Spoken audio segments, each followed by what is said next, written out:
Well, ladies and gentlemen, it's now my great pleasure to welcome an old friend and host of the Gas Radio Show. That's Gothic, Alternative, Steampunk, and Progressive Show. A very big influence in everything that I've done with the Absinthe Affair. Stephen C. Davis. Stephen, how are you doing, my dear friend? Cheers, Atticus. Very well indeed. Thank you. Yourself? Oh, getting there, getting there. It's been a hot summer's day up at here in Old Reekie, so I've been enjoying the sunbeams and trying to avoid most of them, but sort of like sipping a wee ale or two in the shade. Now, you were a great friend of Dani's for many years before she passed away. How is it you guys actually originally met?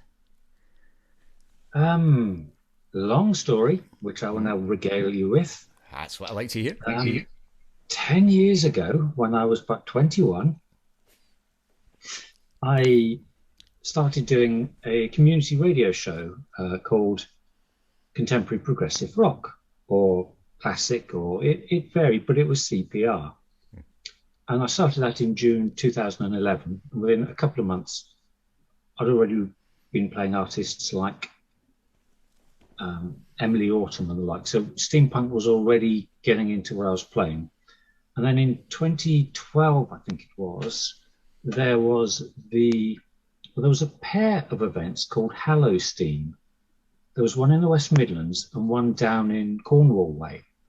And I went to the West Midlands event, and there I saw BB Black Dog, Metropolis, Crimson Clocks, Birthright, Seas of Mirth, lots of big names in the early steampunk scene. And I'd started playing them on the show because I knew I was going to see the band. So I picked up what music I could in advance. But I also was aware that there was this other event of the same name down in the Southwest. So at the same time, I explored who was appearing there and found what music I could. So a week or two after I did like the Hallow Steam West Midlands special, I started playing some from the Hallow Steam Cornwall, which I think probably included Faye Pink's band, whose name escapes me for the moment. Mysterious Freak Show, would that be? That's them. It was them. Might have been the Wattingers, or it might have been pre-Wattingers. Definitely wasn't yet Gurdy Bird at the time, I don't think, but it was Cabaret Berlin as well that I heard nothing of. So I found what I could, and in those days, it was a case of setting Audacity up to record while playing a show on YouTube, and the quality was terrible, but I was able to play a Cabaret Berlin track or two. And then after a while, somebody must have told Danielle, or I must have tagged Cabaret Berlin or something. So she started listening, and then she was like, the quality's not very good. I've got a whole CD you can have. Yes, please. And then like 3 or 4 years later, at I think the first Phoenix Festival run by Dale of BB Black Dog, the Southwest contingent, which by then was Danielle and Faye Pink and Gurdy Bird and the Wattingers and a few others, they came to Phoenix, and I can still remember like seeing Miss Von Trapp and across the courtyard, and to actually kind of meet people face to face that I'd been playing for 3 or 4 years. And I recognized Danielle straight away because she was there dressed 3 times the size of her, bold and outlandish, and I'd never seen anyone quite so full of life as Danielle. Yeah, she really made an impression, didn't she? I mean, I only got to meet Danielle in the year before she died. I mean, I knew her quite some time online, but it was an event in the north of England where we finally caught up and met up in person. And there was there was no missing her, was there? I mean, sort of like she really knew how to make a big Correct. impression. Yeah, there's a really nice photo from the Steam Festival that one of the BBC journalists took, I think. And it's got Michelle and Matt in there. I don't know if you know them. It's got Feline and Strange, and I'm at the back, and Danielle's there. And all of us bar Danielle kind of in black or dark colours or whatever. And most of us have got sunglasses on because we're hungover and because it was a bright, sunny, hot day. Danielle's there, no sunglasses, huge, bright red dress, standing out, bold as brass, lots of colour. And that was her. The world certainly seems a wee bit of a less saturated place since Danielle's passing. I mean, she definitely added, you know, a spark of life and a sort of a lot of colour into everything that she did. And I know she was quite a strong supporter of the Absinthe Affair, but also as well before so with the gas show. She was a great one for helping and supporting online. I take it you found that with Gasp as well. I did, yes. I mean, it was noticeable, and it's still noticeable now. Whenever I posted anything into the Facebook event, Danielle would comment on it. Might be she commented that she didn't like it or her memory of seeing this band live, but she was there every week, commenting, liking, sharing, supporting. And one regular listener like that makes a big difference to a small independent radio station, to know someone who's going to be there week in and week out, listening to what you've got to say, listening to what you're playing. And she was one of my favourite stalkers. She would go onto my Bandcamp page and she'd go, I know what we're going to play. I've just seen what you bought and I've got a copy now as well.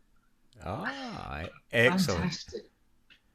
But the Raisin Steam Festival, which is actually it's a charity based festival, and it's geared up to raise money for is it New Futures Nepal? That's correct. Yes. Exactly. Could you maybe give a wee bit of background onto New Futures for those that are watching this just now and maybe don't know so much about that? New Futures Nepal is a UK-based small charity. For the last 3 years or so, I've actually been one of its trustees. About 6 months ago, we hit, in terms of donations, the 2 million mark. So we're a small charity, but we've got friends with big pockets. It all started way, way back in the mists of time. With the Youth Hostel Association. 20 odd years ago, they used to do these, like raise a couple of £1,000 for us and we'll pay for you to have a holiday somewhere. And I went on one of their events in the year 2000 and I met a guy called Ram, who was one of the locals, who was trying to do what he could, supporting orphaned and lost and disabled and disadvantaged kids out of his own pocket, and it was ramshackle and it was nothing official, but you could see this was a nice guy trying to make a difference and help those less well off. Came back to England, didn't really think anything more of it.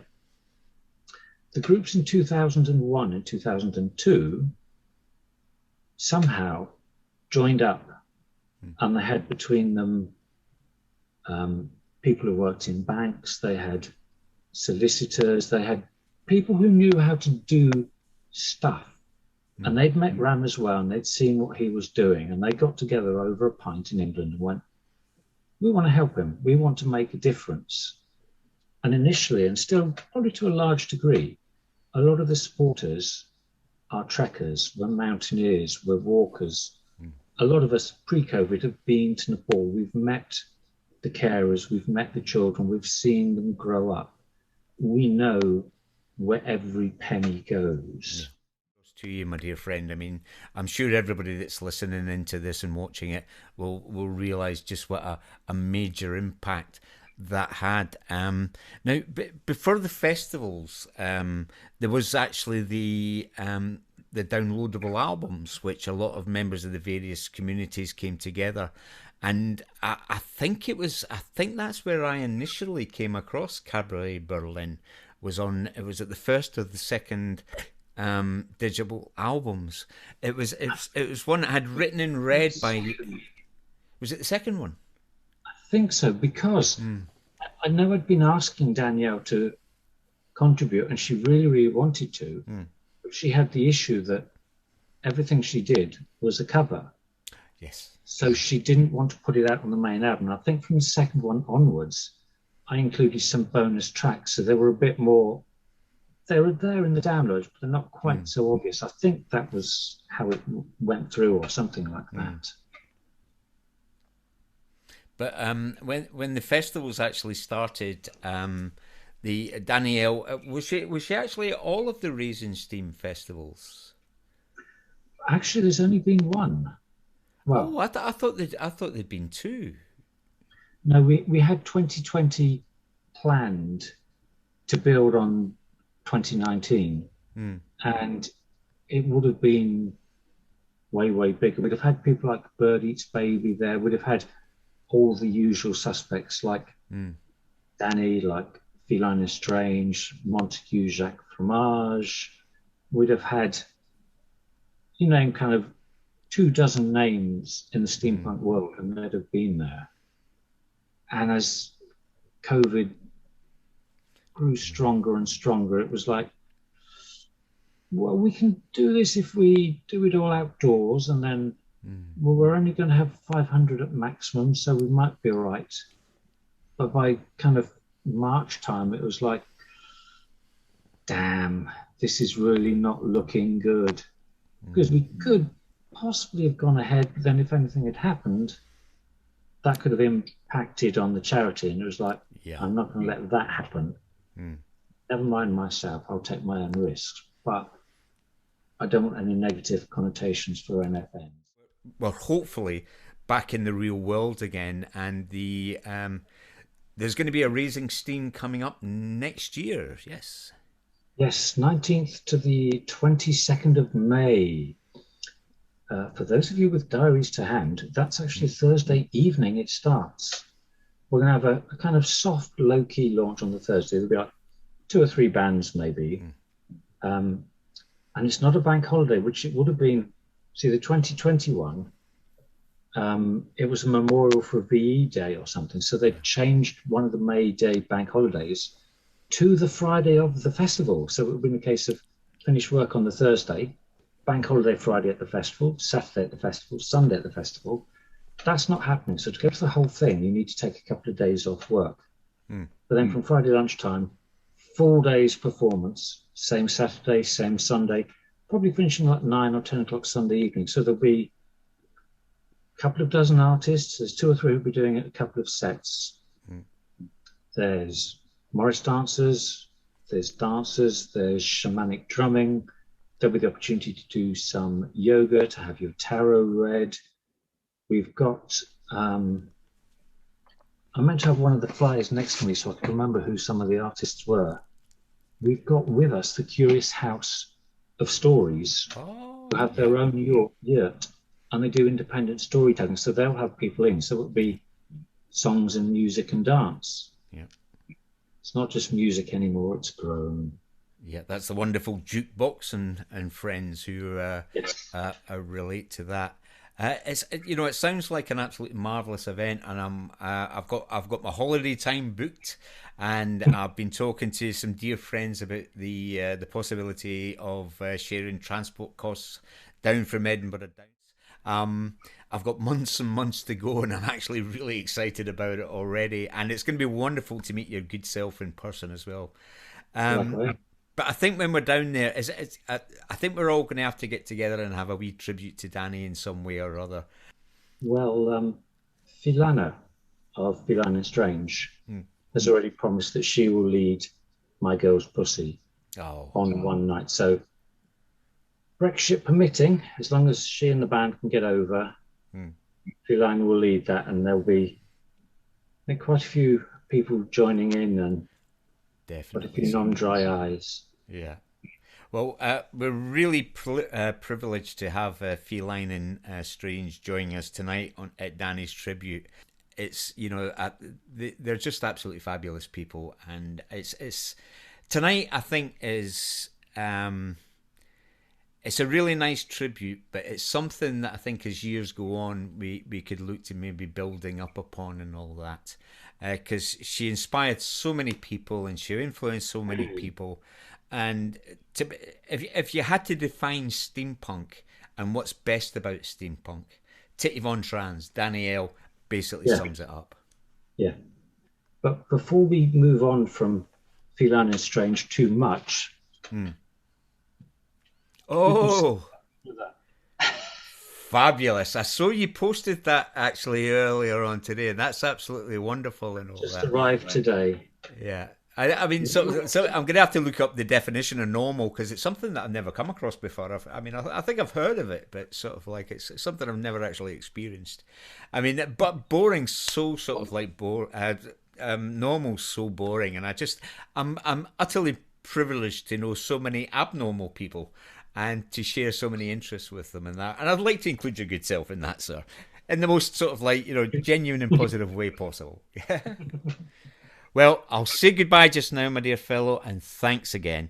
Hopefully, you're going to be with us. Actually, obviously, folks, this is a pre-recorded element, but hopefully, you'll be with us on the night on the 31st to actually take part in I hope so, Dani's yeah. tribute.